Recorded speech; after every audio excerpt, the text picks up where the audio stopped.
তাহলে তো এটাই। এই যে দুষ্টু পাখি পাইছো এতদিনে ছাড়া।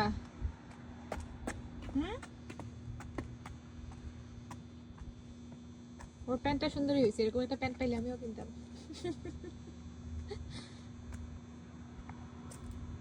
ব্ল্যাক ফ্রাইডেতে গিয়ে আমাদের একমাত্র কাপড় এটাই কিনছি। আর কিনছি ঘর সাজানোর যে বার্লিংটন থেকে কিনছি, তো ওগুলো তো আর ব্ল্যাক ফ্রাইডের কোনো ডিল ছিল না, ওগুলো নর্মালি এমনিতে। আর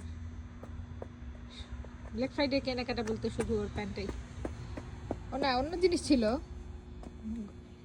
অ্যামাজনে তো আমরা ব্ল্যাক ফ্রাইডে অনেক শপিং করছি।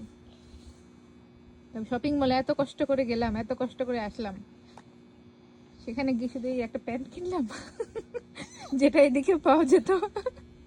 আচ্ছা ধরো ধরো, করতে হবে না, নাও খেলো পাথর দিয়ে।